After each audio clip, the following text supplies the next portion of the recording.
We're back in Berlin. What a nice day it is.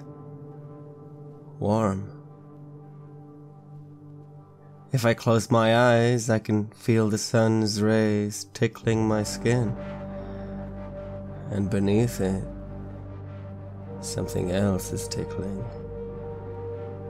I am an angel, a pure force of vengeance born into a planet of chaos, always traveling the world, serving someone else's purpose. God, Mother Russia, Tegidil. I'm being eaten from within by 1,000 little worms. I'll probably die soon. In a week, maybe. My daughter. I need to speak with her. Make sure she's alright. Then, perhaps I can lay down and die. If only I could lay down and die. But there's a fight left to be won. Gott weiß, ich will kein Engel sein. This is Red Moon Roleplay.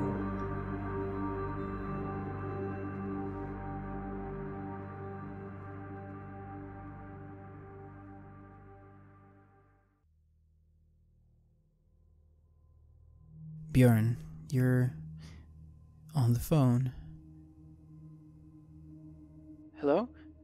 Papa?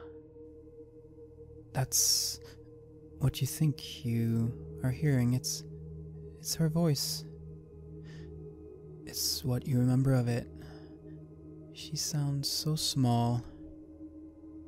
Much smaller than she should be. This isn't real, Björn. Reality snaps back. Andersson? It's your wife. She sounds tired.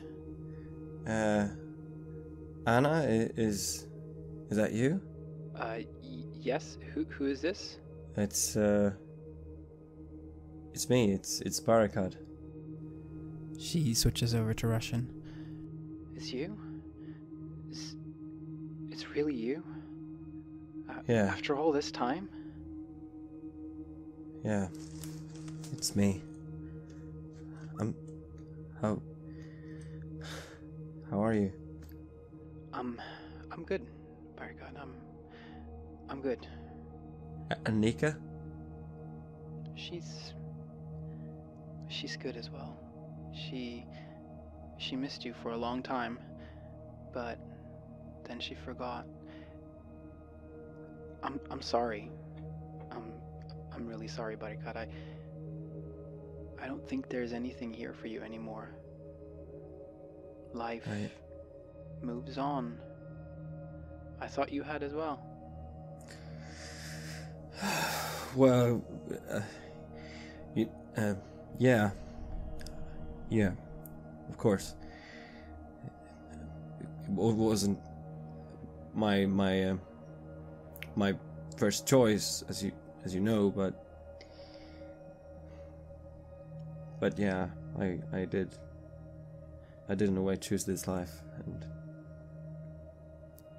I don't know. I finally got some time over, and I just had to make sure you were okay. We are. She hardly remembers you. She has a new father now. Best to not complicate things. For her, right?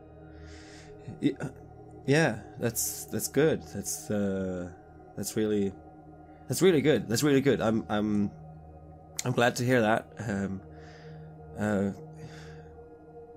Yeah, I probably shouldn't. Do you remember that weekend in the dacha? Yeah, of course. I do. I hope you will remember it as well. We'll always have that, Barakat. But I hope you don't call here again. Thanks. Thanks. Keep, well, I'm glad you're safe. I'm glad you're, I'm glad for you. Things are good for me too. Things are good. Yeah. Goodbye, Barricade. I hope life treats you well. I hang up. How does this make you feel? I sit down on my bed in the hotel and just... I chose that. I don't know, I never put them first. I never really wanted the family life. It's just something about that dream, or what we just did, me and Cora, making me think about Nika, and this kind of snapped me back to reality again. You've lost her forever, Barricade. Your daughter, she is lost to you now. You lose to stability. Carver, you wake up. You're in your room in the Schlosspark Hotel. Sun is coming in through the window. Looks to be a beautiful morning. I suppose it might be. I get out of the bed. I feel physically weak. I feel my side, the wound there still, I imagine, painful. I feel the back of my neck, the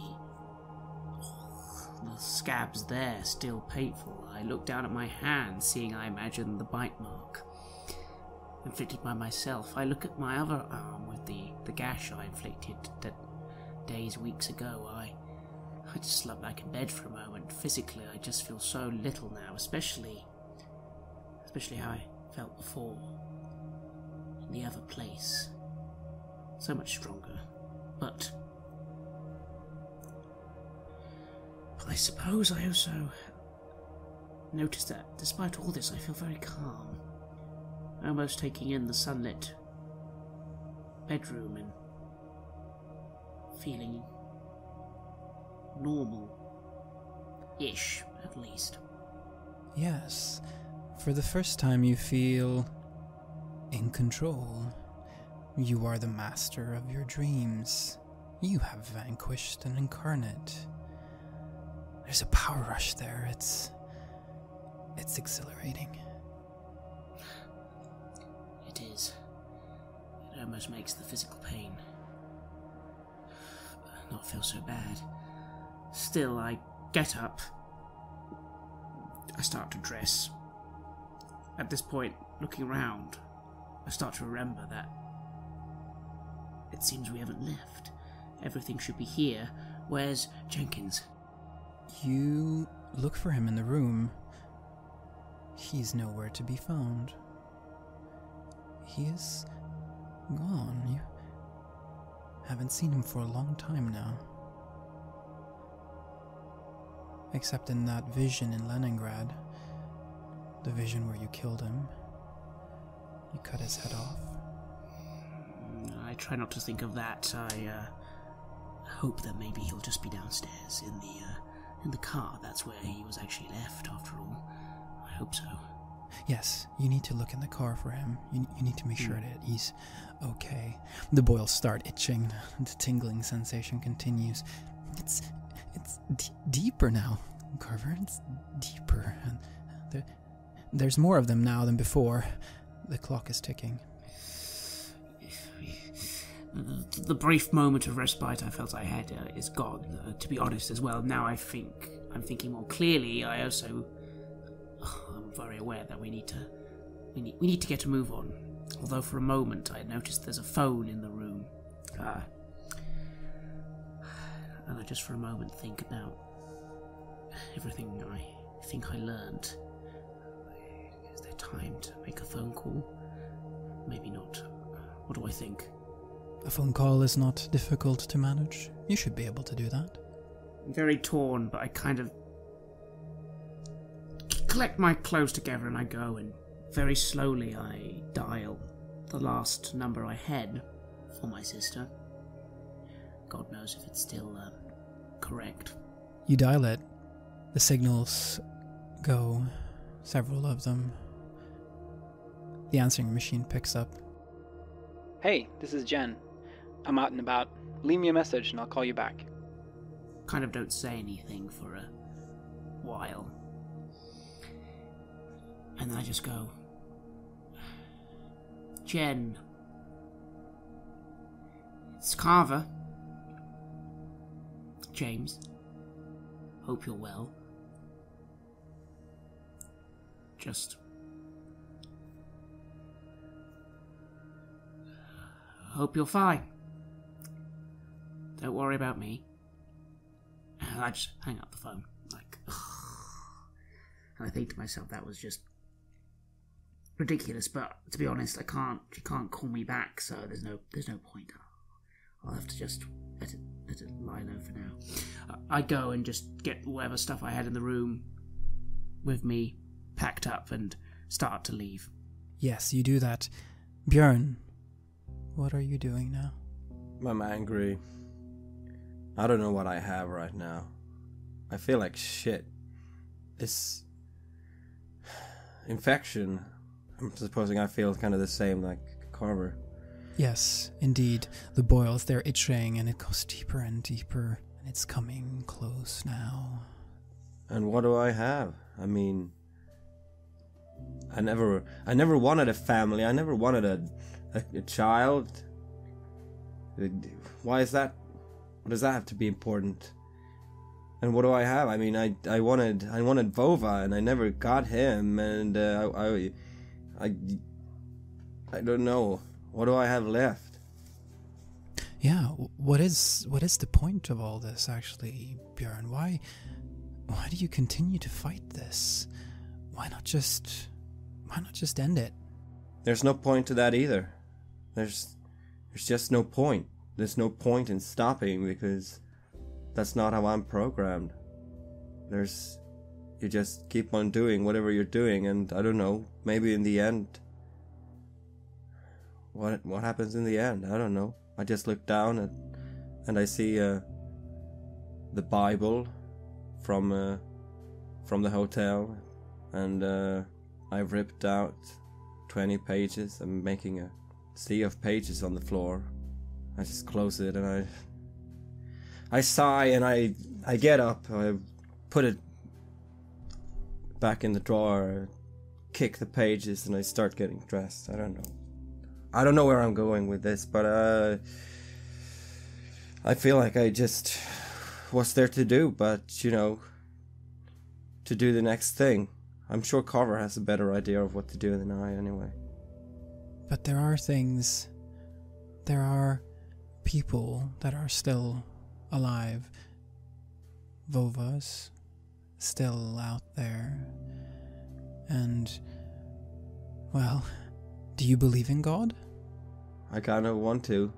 Yeah. I didn't go to church. I was born in an Orthodox family, and I suppose we did.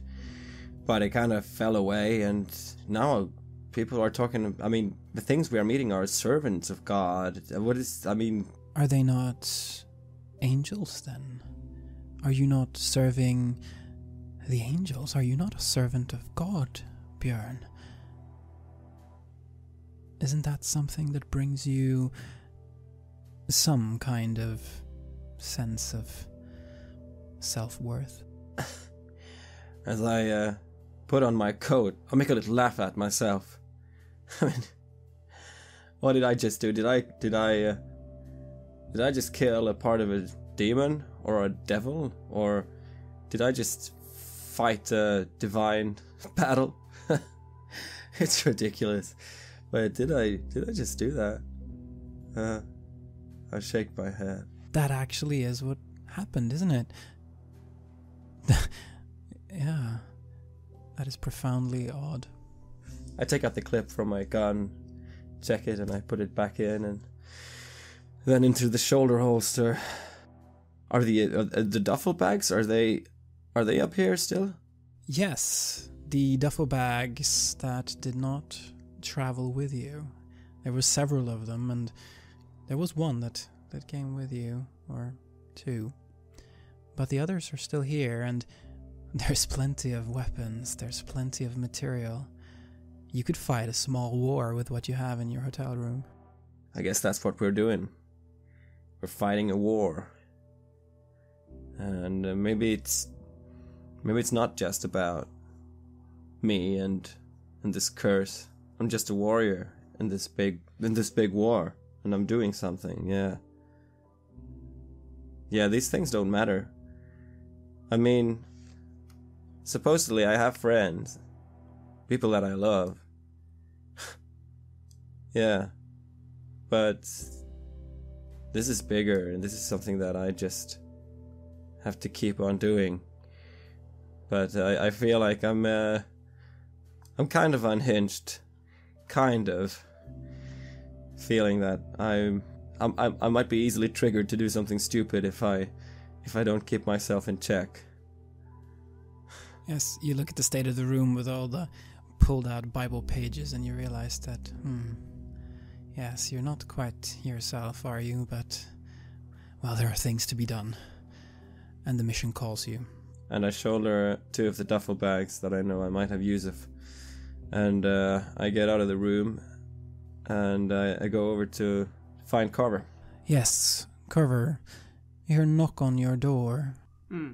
Excellent. It would have probably happened just as I was thinking of going out. I open the door, and I see Bjorn, and I greet him with a weary smile. I mean, despite how I might be feeling inside, on the outside, I look possibly the most normal I have for days, other than, of course, if you noticed under my clothing all the little areas where bandages are now sequestered. Bjorn, you're awake. Good. Carver. Good. I nod to him, and I pause for a bit, and then I smile. You turned me into an angel. Was that what you did? I lean forward and pat him on the shoulder. Yes, I did. It seemed fitting, didn't it? And then we banished a force of evil. Easy, eh? Only 2 more to go. All in a day's work. Are you gonna take us to another place now? Or, I mean, what's next? That's, how about we get everything ready, get some breakfast, and then go in the car, and we'll talk about it then. I need to think. Yeah, and I think as well, and as we go along and trot along down to the cafeteria, I keep talking about this. I put my duffel bags down by a table in the cafeteria, and I pat my pockets. Do I still have the doll? No. The doll is gone. How does that feel? Did it end up in the right hands, or? There's a sense of emptiness, of missing a vital part of yourself, but there is some satisfaction in knowing that it did reach its rightful owner at the end of the journey. It's like one part of the puzzle. I look up at Carver as we go to get some food, and I just, I'll keep talking about this. It's like, okay, so we got one, but we don't know how widespread this is. We know there was something about New York. We ended up in streets in New York, and it all ties together with the Slavic Association, right? Yes, it does. I say this while I'm munching down on food, because I don't feel like I've eaten properly for days, weeks. It comes on quite quickly, and I'm just probably quite messily. I'm sure we're getting some odd looks from the people around us, but again, I don't seem to really care, because even though I know I'm back in reality, and for once almost quite a peaceful reality, it still seems very disconnected from me now. Everything does. The only difference is it doesn't bother me now. And I'm the same. You can see the entrance lobby from here, and in the entrance lobby there's a group of tourists. By the looks of it, it's a group of Japanese tourists. They are posing for a group photo. A group photo. The photo. Did you get the photo? It was when we found out about Leonard Freude. Yes, I start looking through the bag, which... And you find it lying in the bag just where you thought it would be. It's a photograph of a gang of young men in Wehrmacht parkas. They stand defiantly in front of a building that looks like it's about to be demolished. There's 3 people that stand closer to the camera, 2 of whom you recognize as Philip Kramer, and there's the man with the swollen face, the one with the Molotov, and then there's a 3rd man that's dressed in simple uniform pants, a black shirt with folded arms and black gloves. He has a short-cut dark hair and dark eyes. On the back of the picture, someone has written, "Remember this first day when we achieved the Endsieg." And it's signed Leo. You found this picture together with records showing large sums of money, several million D-marks, being paid from the Slavic Association to something called the Germanische Gemeinschaft. Leonard Freude was the listed contact for that transaction. The man on the picture. Who the hell is he? Some kind of accountant or a... And who is this guy? This guy with a swollen face. Who the hell is he? Some sort of mobster or a... At the time, I just thought it was one of their many connections and wasn't important. Maybe now. Yeah. I mean, we have to be very careful, Bjorn. I start looking around like... We've been very lucky so far, but we've been out of Berlin for a while. The people who were looking for us, it all seems to have quieted down after we killed all their potential bosses. I laugh quite nervously at that. I don't know if maybe they'll still be quite so calm about it now if they're still around. It is Saturday the 28th of September today. 2 weeks have passed since the gold plaque dinner and 1 week since the ritual. It's been the longest weeks of your lives. The building in the picture, are there any details that make that recognizable in any way? Anything that might be an address? Or what sort of buildings it even look like? You think that you might be able to find something out by doing some research. Something about what this group looks like they are. I mean, they're wearing Wehrmacht parkas. They look very much like far-right extremists. And that is something that has been in the news quite a bit. Perhaps looking at, well, the newspaper records at a library might be able to offer some clues as to who these people are, what this posing was in front of this building that looks like it's about to be demolished. Yes, I finished the breakfast and I say to Bjorn, we need to do some research, I think. Bjorn, you look around in the cafeteria. At a table pretty close to yours, Nika and your wife are sitting having breakfast. I freeze up for a bit. My mouth just hanging, my face expressionless. And then yeah, let's do that. Turn to Carver and are you finished? Nika waves to you. I stare at her. She is the most beautiful thing. Just like you remember her, just like that day when you held her in your arms for the first time and you knew that you had left something behind in this world that you would continue in some form even after you were gone. And now it's all gone. Now nothing will remain, no one will remember you, and when you die, you'll just be gone. Are you done? Are you done, Carver? Yes, I kind of looked confused because I'd already got up. I looked down and noticed Bjorn, by the looks of it, still sort of staring at something. And I just pat him on the shoulder and go, "Come on, Bjorn, let's go." I try to snap out of it and go with one last look. You see her waving goodbye as you leave the cafeteria behind and start heading towards your car. And I think to myself, bye. Nika. You come to your car, and it is right where it's supposed to be. The Mercedes that Handelman had arranged for you. Everything looking exactly like it's supposed to look. I just rush to the back of the car and I look through the window, looking to see if the cat basket's there, and is Jenkins there? The cat basket is there, but Jenkins isn't there, Corver. He's not anywhere. You look around, you check the trunk, you check inside the car. He is just gone.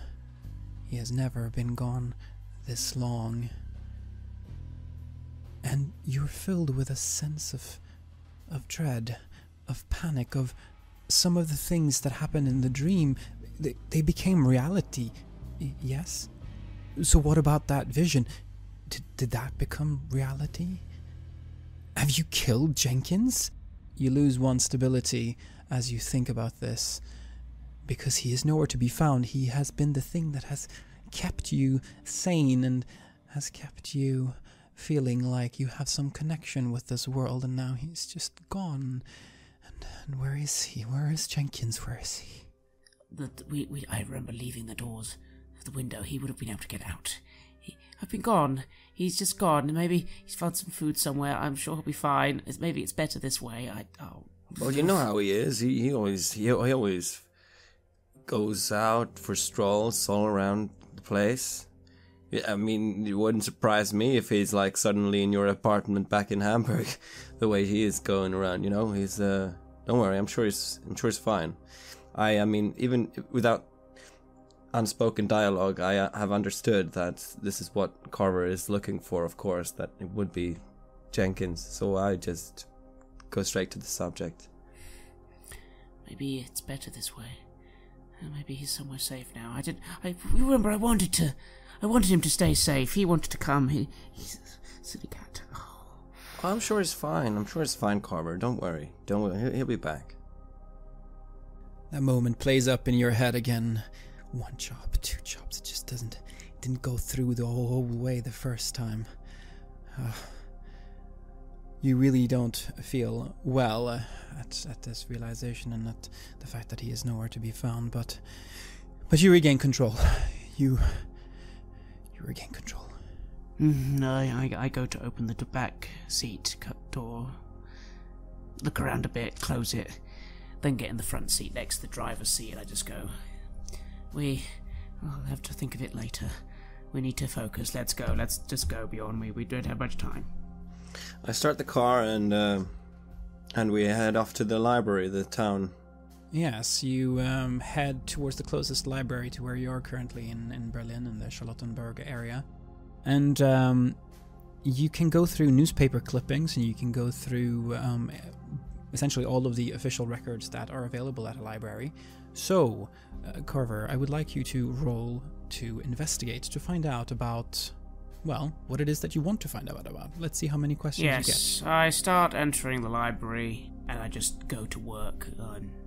The initial strength, the initial peace I was feeling already is gone.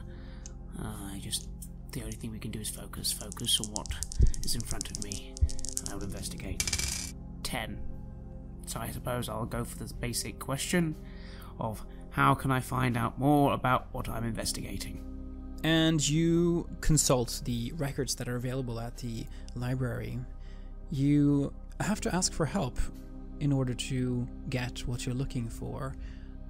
The records are very extensive, of course. It's newspaper clippings from several decades. There is a headline from the Berliner Kurier from March 13th, 1990 that reads, "Neo-Nazis in East Berlin."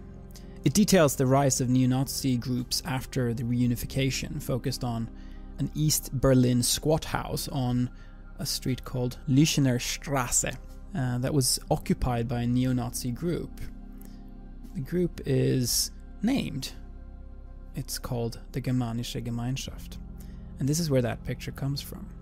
There's another headline from the autumn of 1990 that reads, "Police raid in the GG headquarters."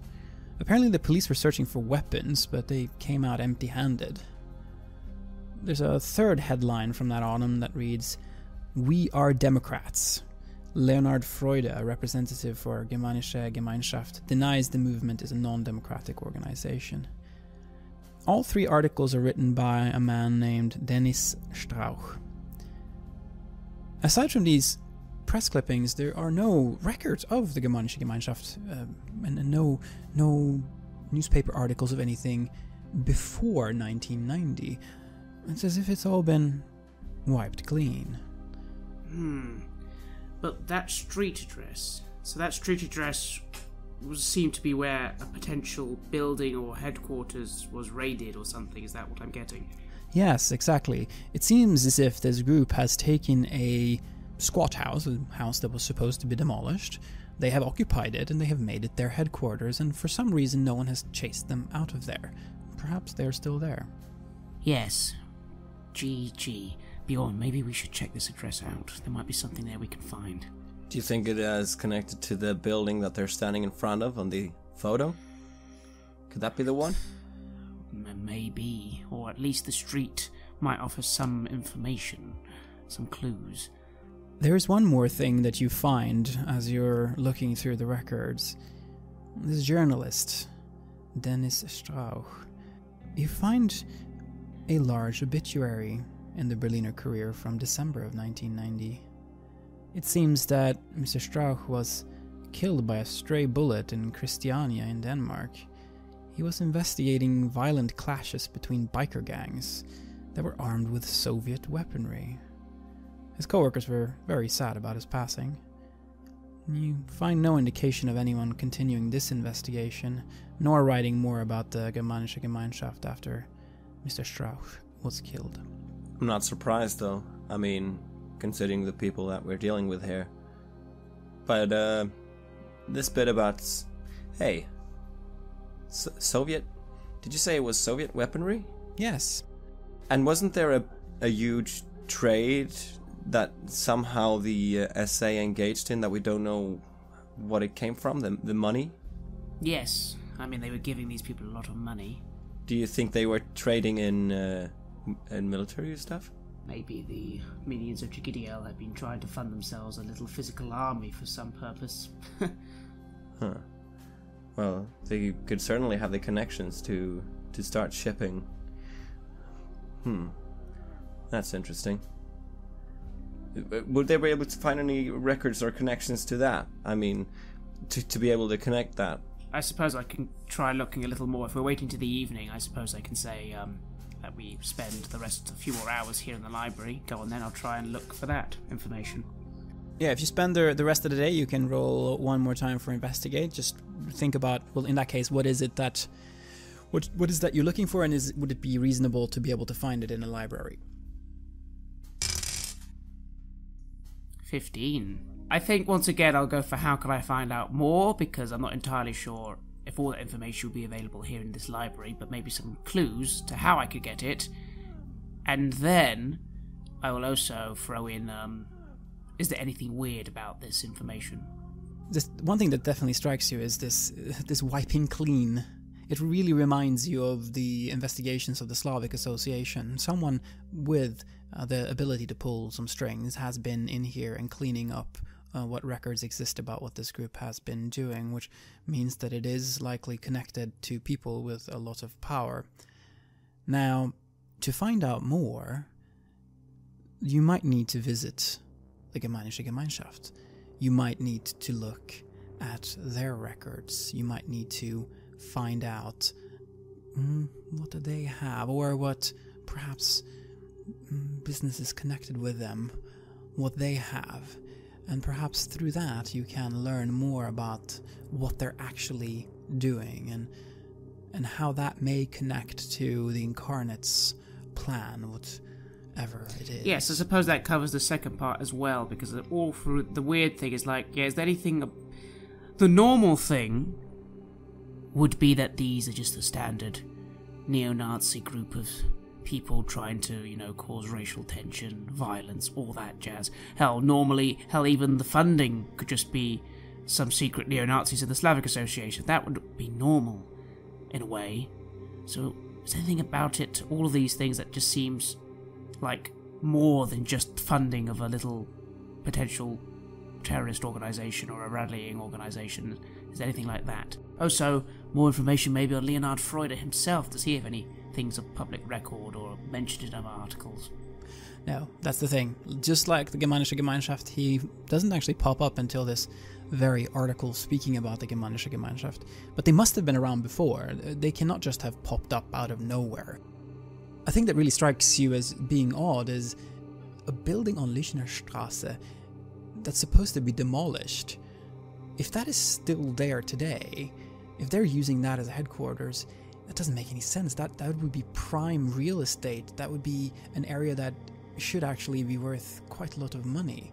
So if they're able to retain their location there, that means that they must be able to affect the local government quite a lot, to a scary degree for what is essentially neo-Nazis. And neo-Nazis being able to act this openly, you're not allowed to use the Nazi imagery and the logos and to be this overt about your beliefs, specifically in regards to Nazism.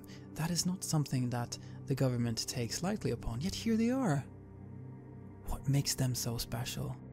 But things aren't going to be the same as they were a week ago. I know we killed a lot of important people. I wonder what sort of effect that's actually had behind closed doors. Oh no, that was the gas explosions. I know, Bjorn, but we know it wasn't. I'm guessing that the people covering all this up might be the same people, considering how they were the ones that infiltrated my apartment and caused the mayhem there. I think, yeah, this is probably the same kind of connections. Right, I suppose we're going to be having a midnight visit. I think we're ready to proceed. I'm starting to... It's like I want to keep an eye out for people following us or taking attention of what we're doing. But at the same time, I feel a bit worried about my senses not showing me the correct thing. I mean, I'm kind of ready for suddenly seeing a random person in Russian night vision goggles. But I'm trying to keep an eye open for something that could be possibly a real threat. You spot something. There are all the telltale signs there. It's a blue BMW. It's been there for a while. It's been there since you went into the library. And now that you come out, it's still there and the people are still inside. There's something very suspicious about this car. You can't help but look at it, and as you do, it speeds away. Huh. Okay. Good. And bad. However, we might have friends incoming. Let's, I'm gonna try and drive and make sure I don't have a tail. Get somewhere fairly close to the building, the street address that we have, but not too close. So you get into the car and you start moving towards Lichner Straße, or... That would be the place. But yeah, like I said, not trying to get too close to it. I'd rather park a bit away, make sure we don't have anyone following us, and then get there by foot. Roll to act under pressure. 12. You arrive at Lichner Straße. It's in what used to be East Berlin. It's perhaps one of the few places you have been so far where the impact of their reunification can truly be seen. The properties here must now be worth quite a lot of money given their location, and there's a lot of construction and renovation going on all along the street. Gentrification has begun, and nothing will be able to stop it. But there is the one house that is different. You see it from a distance.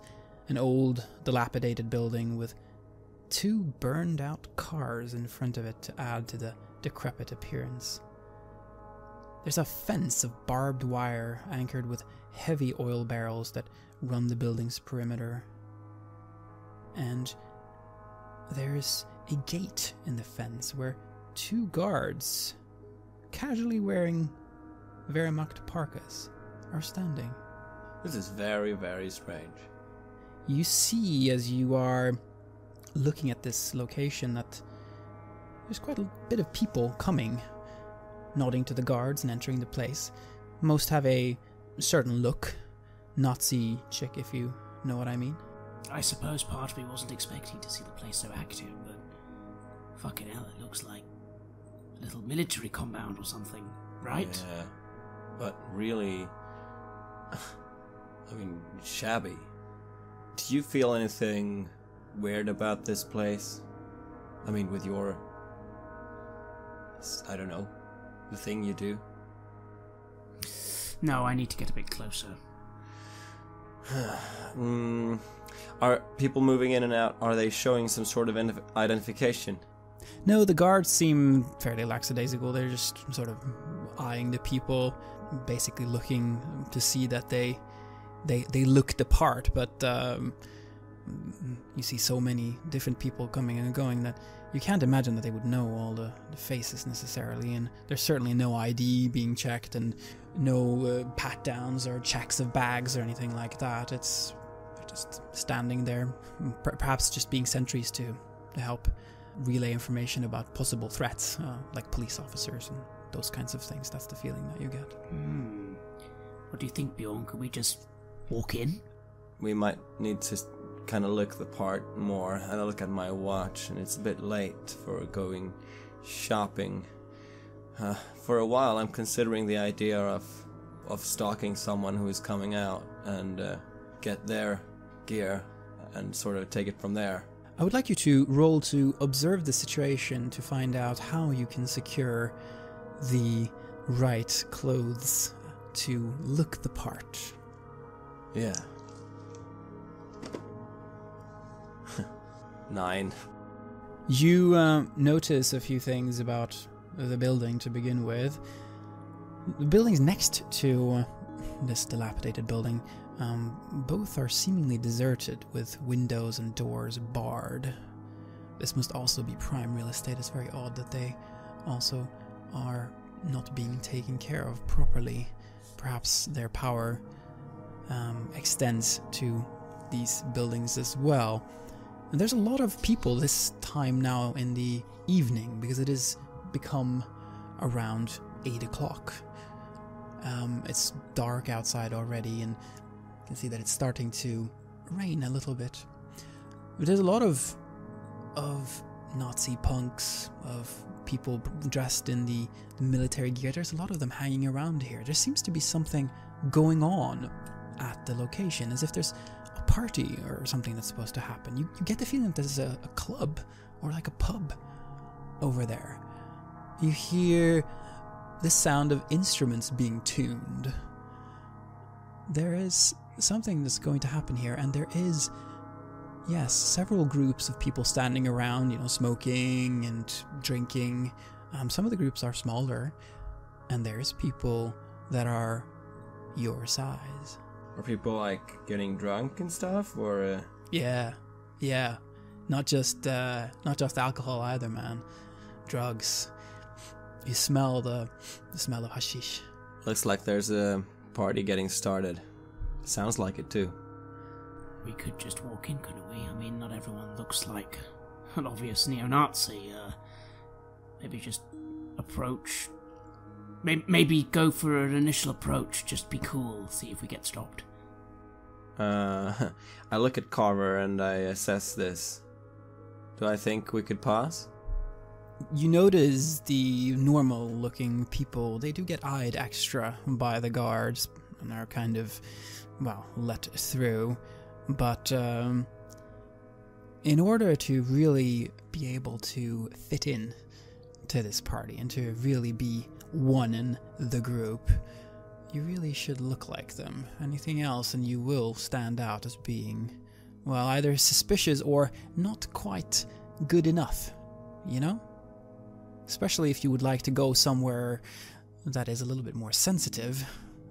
Not wearing the right outfit would certainly get you into trouble.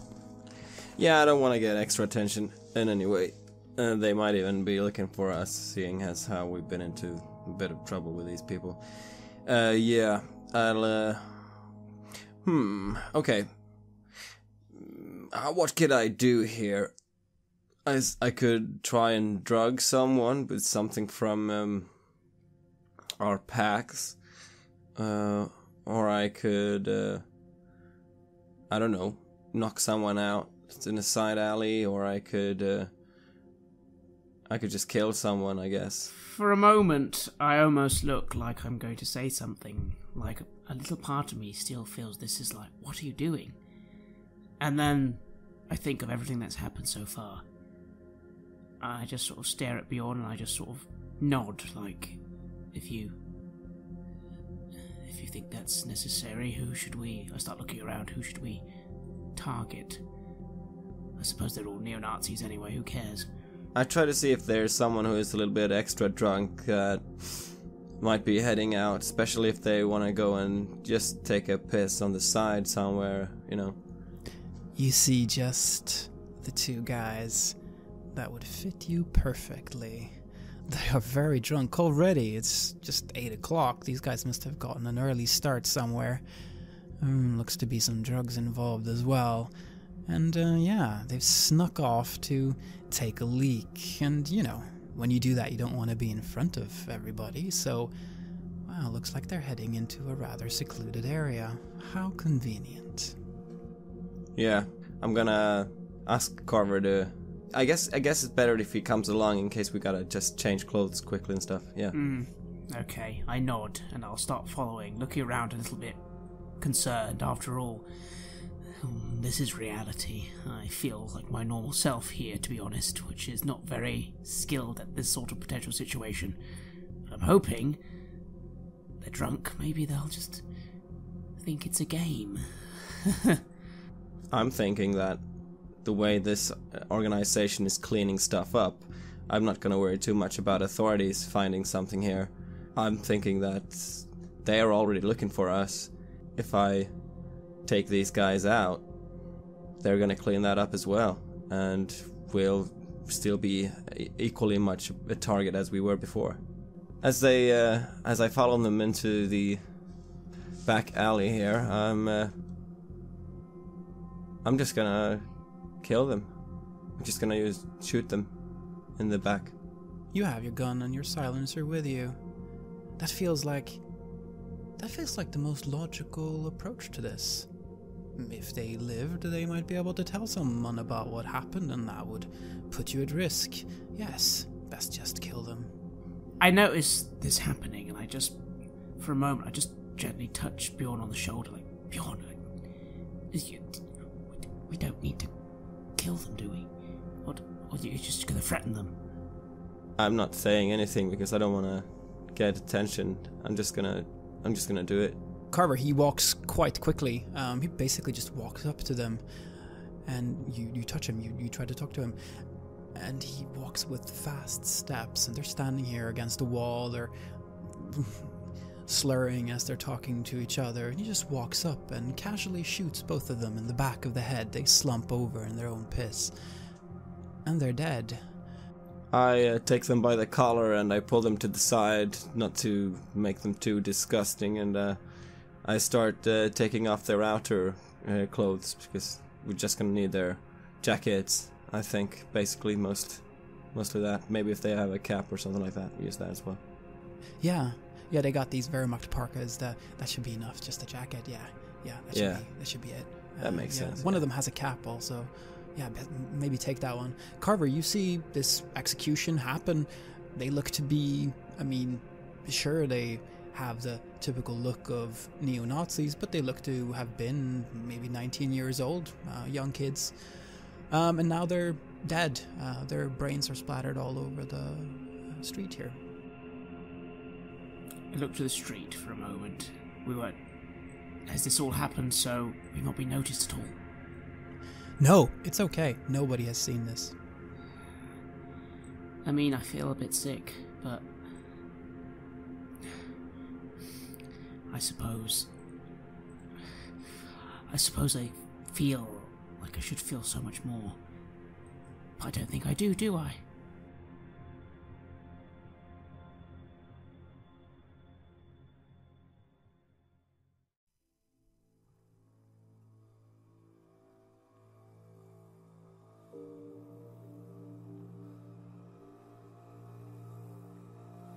You have listened to an episode of Red Moon Roleplaying, where we play the campaign The Black Madonna for the tabletop role-playing game KULT Divinity Lost.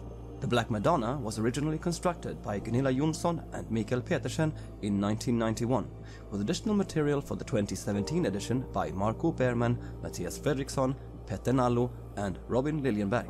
KULT Divinity Lost is published by Helmgast. The music was created by Atrium Carceri and is used with permission from their label Cryochamber. Visit cryochamber.bandcamp.com or their YouTube channel to hear more excellent dark ambient.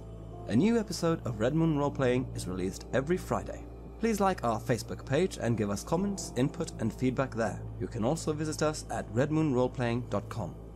Finally, a big thank you to all supporters. If you want to show your appreciation and encourage our work, look out for us on Patreon and see if you want to support the show there. While the show will always be free of charge to our listeners, Patreon supporters will have access to extra material, such as a bonus podcast where we answer your questions about the campaign and role-playing games in general. If you just can't wait, you can even get access to the full-length, raw and unedited versions of our gaming sessions way before they are released as finished episodes. Thanks for listening. Looking forward to meeting again next week.